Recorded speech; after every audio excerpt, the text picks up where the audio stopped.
नमस्कार दोस्तों, मैं आपकी स्टोरी टेलर हूँ डॉक्टर श्रद्धा शाहने। हर हफ्ते सुनो एक कहानी श्रृंखला में आज आपको चंद्रधर शर्मा कुलेरी द्वारा लिखित कहानी सुखमय जीवन सुना रही हूँ। इस कहानी में लेखक ने यह बताया है कि सुखमय जीवन का आधार अनुभव होता है, न कि किताबी ज्ञान। यदि आपको यह कहानी सुनने में अच्छी लगे तो ज़रूर किसी पास की लाइब्रेरी में जाकर इसे किसी किताब में पढ़ने का प्रयास कीजिएगा। और आपसे यह भी निवेदन है कि मेरे चैनल को अधिक से अधिक सब्सक्राइब करें, कहानियों को अपने मित्रों को अधिक से अधिक शेयर करें और कहानी के अच्छे या बुरे लगने पर रिव्यूज़ कमेंट बॉक्स में ज़रूर डालें। परीक्षा देने के पीछे और उसके फल निकलने के पहले दिन किस बुरी तरह बीतते हैं यह उन्हीं को मालूम है जिन्हें उन्हें गिनने का अनुभव हुआ है। सुबह उठते ही परीक्षा से आज तक कितने दिन गए यह गिनते हैं और फिर कहावती 8 हफ्ते में कितने दिन घटते हैं यह गिनते हैं। कभी कभी उन 8 हफ्तों पर कितने दिन चढ़ गए यह भी गिनना पड़ता है। खाने बैठे हैं और डाकिये के पैर की आहट आई, कलेजा मुंह को आया। मोहल्ले में तार का चपरासी आया कि हाथ पांव कांपने लगे, न जागते चैन न सोते। सपने में भी यह दिखता है कि परीक्षक साहब एक 8 हफ्ते की लंबी छुरी लेकर छाती पर बैठे हुए हैं। मेरा भी बुरा हाल था। LLB का फल अब की और भी देर से निकलने को था। न मालूम क्या हो गया था, या तो कोई परीक्षक मर गया था या उसको प्लेग हो गया था। उसके पर्चे किसी दूसरे के पास भेजे जाने को थे। बार बार यही सोचता था कि प्रश्न पत्रों की जांच किए पीछे सारे परीक्षकों और रजिस्ट्रारों को भले ही प्लेग हो जाए, अभी तो 2 हफ्ते माफ़ करें, नहीं तो परीक्षा के पहले ही उन सबको प्लेग क्यों न हो गया। रात भर नींद नहीं आई थी, सिर घूम रहा था। अखबार पढ़ने बैठा कि देखता क्या हूँ, लिनोटाइप की मशीन ने 4-5 पंक्तियाँ उल्टी छाप दी हैं। बस अब नहीं सहा गया। सोचा कि घर से निकल चलो, बाहर ही कुछ जी बहलेगा। लोहे का घोड़ा उठाया कि चल दिए। 3-4 मील जाने पर शांति मिली। हरे हरे खेतों की हवा, कहीं पर चिड़ियों की चहचह और कहीं कुओं पर खेतों को सींचते हुए किसानों का सुरीला गाना, कहीं देवदार के पत्तों की सौंधी बास और कहीं उनमें हवा का सी सी करके बजना। सब ने मेरे परीक्षा के भूत की सवारी को हटा लिया। बाइसिकल भी गजब की चीज़ है, न दाना मांगे न पानी। चलाए जाइए जहाँ तक पैरों में दम हो। सड़क में कोई था ही नहीं। कहीं कहीं किसानों के लड़के और गांव के कुत्ते पीछे लग जाते थे। मैंने बाइसिकल को और भी हवा कर दिया। सोचा था कि मेरे घर सितारपुर से 15 मील पर काला नगर है, वहाँ की मलाई की बर्फ़ अच्छी होती है और वहीं मेरे एक मित्र रहते हैं। वे कुछ सनकी हैं, कहते हैं जिसे पहले देखेंगे उससे विवाह करेंगे। उनसे कोई विवाह की चर्चा करता है तो अपने सिद्धांत के मंडल का व्याख्यान देने लग जाते हैं। चलो उन्हीं से सर खाली करें। ख्याल पर ख्याल बंधने लगा। उनके विवाह का इतिहास याद आया। उनके पिता कहते थे कि सेठ गणेश लाल की इकलौती बेटी से अब की छुट्टियों में तुम्हारा ब्याह कर देंगे।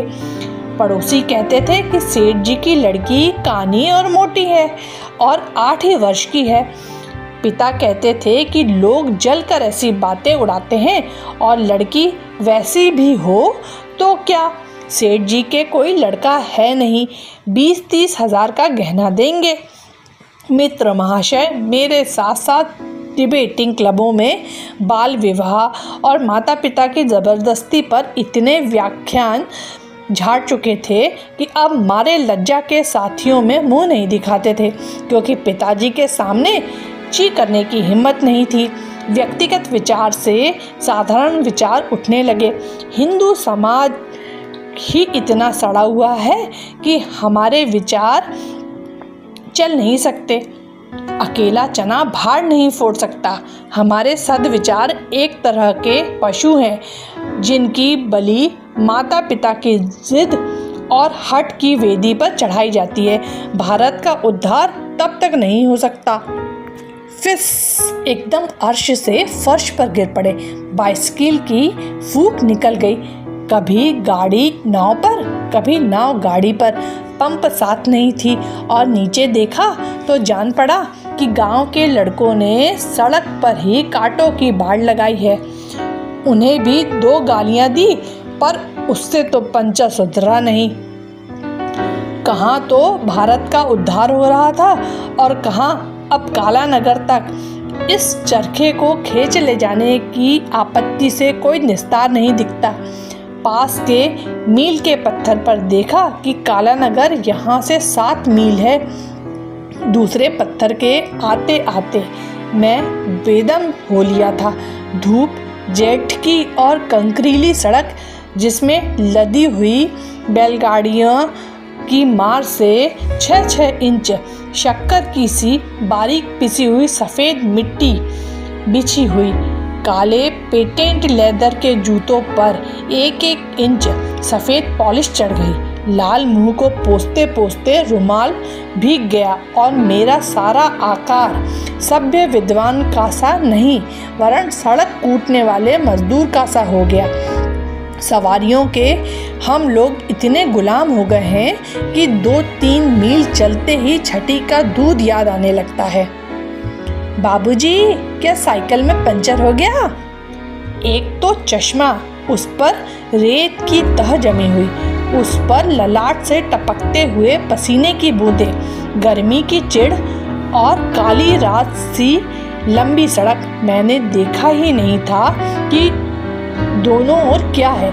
यह शब्द सुनते ही सिर उठाया तो देखा कि एक 16-17 वर्ष की कन्या सड़क के किनारे खड़ी है।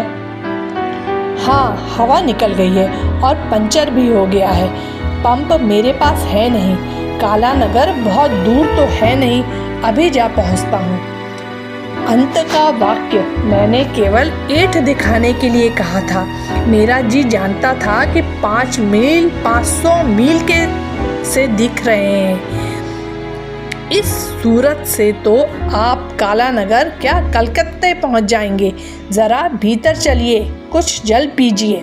आपकी जीभ सूख कर तालू से चिपक गई होगी। चाचा जी की बाइसिकल में पंप है और हमारा नौकर गोविंद पंचर सुधारना भी जानता है।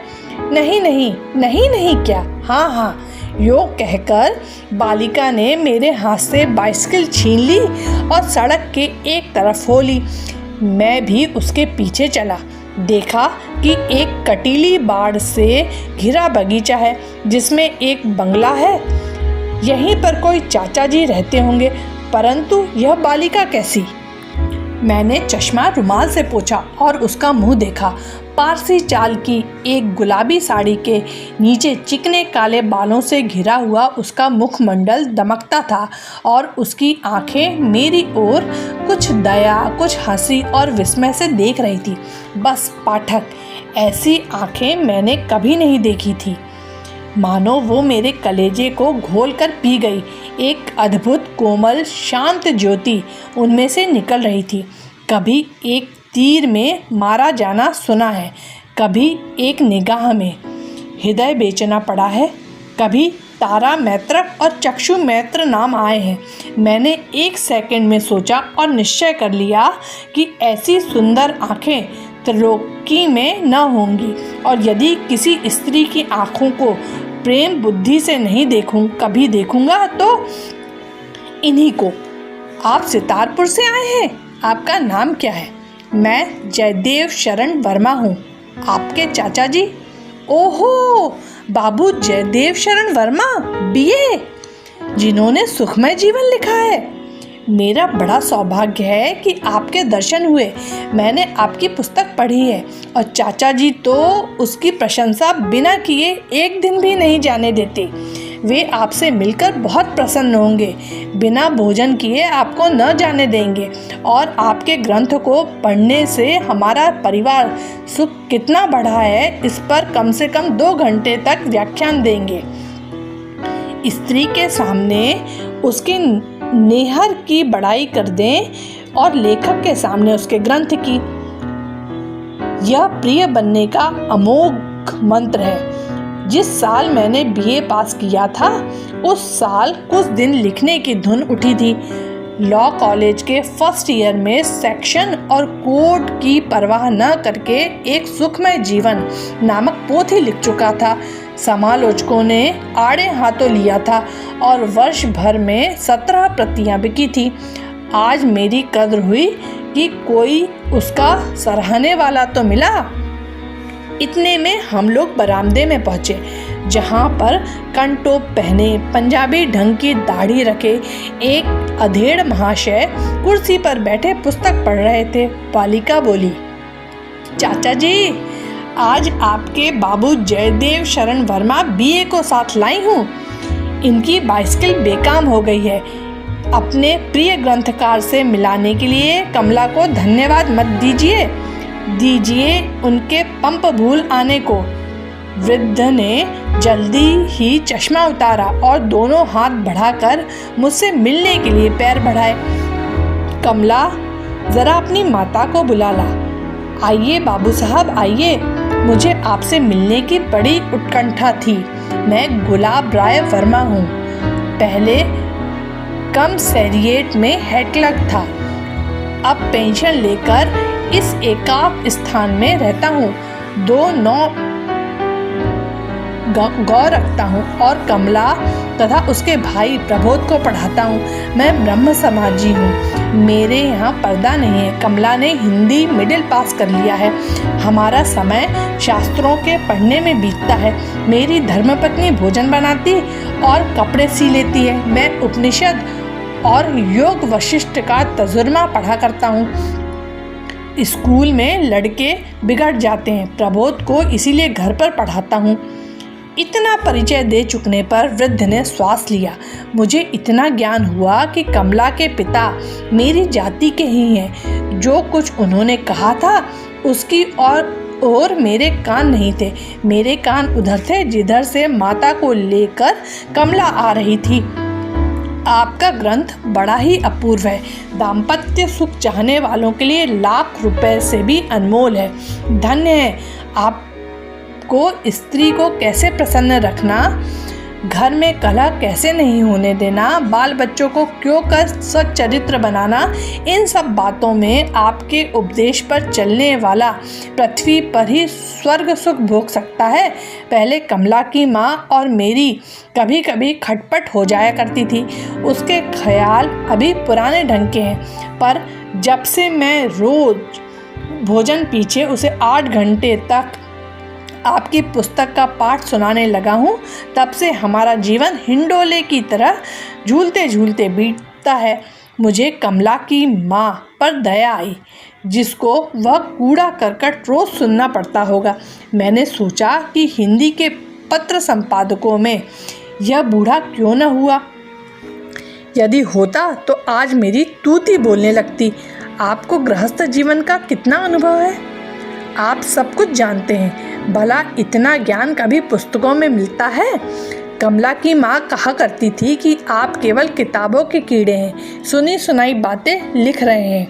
मैं बार बार ये कहता था कि इस पुस्तक को लिखने वाले को परिवार का खूब अनुभव है। धन्य है आपकी सहधर्मिणी।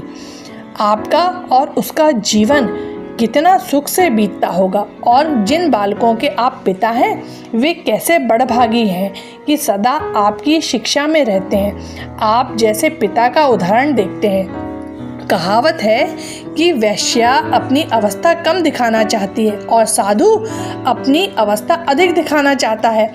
भला ग्रंथकार का पद इन दोनों में किसके समान है? मेरे मन में आई कि कह दूं कि अभी मेरी 25वां वर्ष चल रहा है। कहाँ का अनुभव, कहाँ का परिवार। फिर सोचा कि ऐसा कहने से ही मैं वृद्ध महाशय की निगाहों से उतर जाऊंगा और कमला की माँ सच्ची हो जाएगी कि बिना अनुभव के छोकरे ने गृहस्थ के कर्तव्य धर्मों पर पुस्तक लिख मारी है। यह सोचकर मैं मुस्कुरा दिया और ऐसी तरह मुंह बनाने लगा कि वृद्ध समझा कि अवश्य मैं संसार समुद्र में गोते मारकर नहाया हुआ हूँ। वृद्ध ने उस दिन मुझे जाने नहीं दिया। कमला की माता ने प्रीति के साथ भोजन कराया और कमला ने पान ला कर दिया।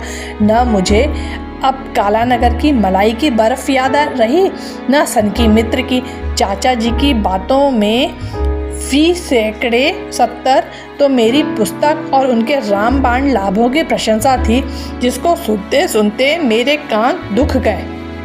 फी सैकड़े 25 वह मेरी प्रशंसा और मेरे पति जीवन और पितृ जीवन की महिमा गा रहे थे। काम की बात 20वां हिस्सा थी, जिसमें मालूम पड़ा कि अभी कमला का विवाह नहीं हुआ। उसे अपनी फूलों की क्यारी को संभालने का बड़ा प्रेम है। सखी के नाम से महिला मनोहर मासिक पत्र में लेख भी दिया करती है। सायंकाल को मैं बगीचे में टहलने निकला। देखता क्या हूँ, एक कोने में केले के झाड़ों के नीचे मोतिये और रजनीगंधा की क्यारियां हैं और कमला उसमें पानी दे रही है। मैंने सोचा कि यही समय है, आज मरना है या जीना है। उसको देखते ही मेरे हृदय में प्रेम की अग्नि जल उठी थी और दिन भर वहाँ रहने से वह धड़कने लग गई थी। 2 ही पहर में मैं बालक से युवा हो गया था। अंग्रेजी महाकाव्यों में, प्रेममय उपन्यासों में और कोर्स के संस्कृत नाटकों में जहाँ जहाँ प्रेमिका प्रेमिक का वार्तालाप पढ़ा था, वहाँ वहाँ का दृश्य स्मरण करके वहाँ वहाँ के वाक्यों को घोंक रहा था, पर यह निश्चय नहीं कर सका कि इतने थोड़े परिचय पर भी बात कैसे करनी चाहिए। अंत में अंग्रेजी पढ़ने वाले की धृष्टता ने आर्य कुमार की शालीनता पर विजय पाई और चपलता कहिए, बेसमझी कहिए, ढीठपन कहिए, पागलपन कहिए, मैंने दौड़कर कमला का हाथ पकड़ लिया। उसके चेहरे पर सुर्खी दौड़ गई और डोलची उसके हाथ से गिर पड़ी। मैं उसके कान में कहने लगा, आपसे एक बात कहनी है। क्या? यहाँ कहने की कौन सी बात है? जब से आपको देखा है तब से। बस चुप करो, ऐसी धृष्टता।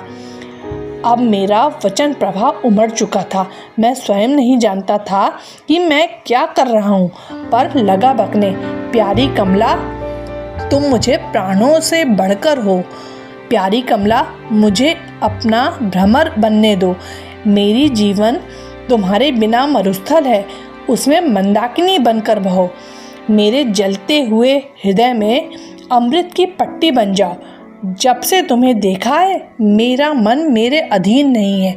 मैं तब तक शांति न पाऊंगा जब तक तुम। कमला जोर से चीख उठी और बोली, आपको ऐसी बातें करते लज्जा नहीं आती? धिक्कार है आपकी शिक्षा को और धिक्कार आपकी विद्या को। इसी को आपने सभ्यता मान रखा है कि अपरिचित कुमारी से एकांत ढूंढकर ऐसा घृणित प्रस्ताव करें। तुम्हारा यह साहस कैसे हो गया? तुमने मुझे क्या समझ रखा है, सुखमय जीवन का लेखक? और ऐसा घृणित चरित्र, चिल्लू भर पानी में डूब मरो। अपना काला मुंह मत दिखाओ। अभी चाचा जी को बुलाती हूँ। मैं सुनता जा रहा था। क्या मैं स्वप्न देख रहा हूँ? यह अग्नि वर्षा मेरे किस अपराध पर? तो भी मैंने हाथ नहीं छोड़ा। कहने लगा, सुनो कमला, यदि तुम्हारी कृपा हो जाए तो सुखमय जीवन। देखा तेरा सुखमय जीवन, आस्तीन के साथ पापात्मा। मैंने साहित्य सेवी जानकर और ऐसे उच्च विचारों का लेखक समझकर तुझे अपने घर में घुसने दिया और तेरा विश्वास और सत्कार किया था।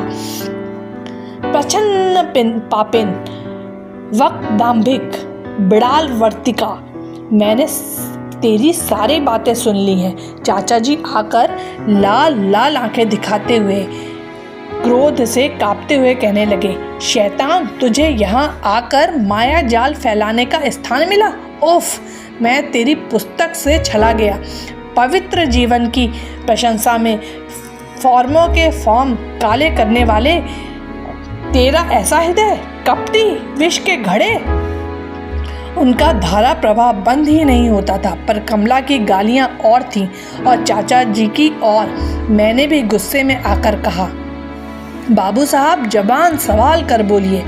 आपने अपनी कन्या को शिक्षा दी है और सभ्यता सिखाई है। मैंने भी शिक्षा पाई है और कुछ सभ्यता सीखी है। आप धर्म सुधारक हैं। यदि मैं उसके गुण रूपों पर आसक्त हो गया तो अपना पवित्र प्रणय उसे क्यों न बताऊं। पुराने ढर्रे के पिता दुराग्रही होते सुने गए हैं। आपने क्यों सुधार का नाम लजाया है। तुम सुधार का नाम मत लो। तुम तो पापी हो, सुखमय जीवन के कर्ता होकर। भाड़ में जाए सुखमय जीवन, उसी के मारे नाको दम है। सुखमय जीवन के कर्ता ने क्या यह शपथ खा ली है कि जन्म भर कंवारा ही रहे। क्या उसे प्रेम भाव नहीं हो सकता। क्या उसमें हृदय नहीं होता। हे जन्म भर कंवारा, हे काहे की। मैं तो आपकी पुत्री से निवेदन कर रहा था कि जैसे उसने मेरा हृदय हर लिया है, वैसे यदि अपना हाथ मुझे दे तो उसके साथ सुखमय जीवन के उन आदर्शों का प्रत्यक्ष अनुभव करूं जो अभी तक मेरी कल्पना में है। पीछे हम दोनों आपकी आज्ञा मांगने आते। आप तो पहले ही दुर्वासा बन गए। तो आपका विवाह नहीं हुआ। आपकी पुस्तक से तो जान पड़ता है कि आप कई वर्षों के गृहस्थ जीवन का अनुभव रखते हैं। तो कमला की माता ही सच्ची थी। इतनी बातें हुई थी पर न जाने क्यों मैंने कमला का हाथ नहीं छोड़ा था। इतनी गर्मी के साथ शास्त्रार्थ हो चुका था, परंतु वह हाथ जो क्रोध के कारण लाल हो गया था, मेरे हाथ में ही पकड़ा हुआ था। अब उसमें सात्विक भाव का पसीना आ गया था और कमला ने लज्जा से आंखें नीची कर ली थी। विवाह के पीछे कमला कहा करती है कि न मालूम विधाता की किस कला से उस समय मैंने तुम्हें झटक कर अपना हाथ नहीं खींच लिया। मैंने कमला के दोनों हाथ खींचकर अपने हाथों के संपुट में ले लिए और उसने उन्हें हटाया नहीं और इस तरह चारों हाथ जोड़कर वृद्ध से कहा, चाचा जी, उस निकम्मी पोथी का नाम मत लीजिए। बेशक कमला की माँ सच्ची है। पुरुषों की अपेक्षा स्त्रियां अधिक पहचान सकती हैं कि कौन अनुभव की बातें कर रहा है और कौन हाँक रहा है। आपकी आज्ञा हो तो कमला और मैं दोनों सच्चे सुखमय जीवन का आरंभ करें। 10 वर्ष पीछे मैं जो पोथी लिखूंगा उसमें किताबी बातें न होंगी, केवल अनुभव की बातें होंगी। वृद्ध ने जेब से रुमाल निकालकर चश्मा पोंछा और अपनी आंखें पोंछी। आंखों पर कमला की माता की विजय होने के शोभ के आंसू थे या घर बैठी पुत्री को योग्य पात्र मिलने के हर्ष के आंसू, राम जाने। उन्होंने मुस्कुराकर कमला से कहा, दोनों मेरे पीछे पीछे चले आओ। कमला, तेरी माँ ही सच कहती थी। वृद्ध बंगले की ओर चलने लगे। उनकी पीठ फिरते ही कमला ने आंखें मूंद कर मेरे कंधे पर सिर रख दिया। यदि आपको यह कहानी अच्छी लगी हो तो इसे ज़रूर अपने मित्रों को शेयर कीजिएगा। धन्यवाद।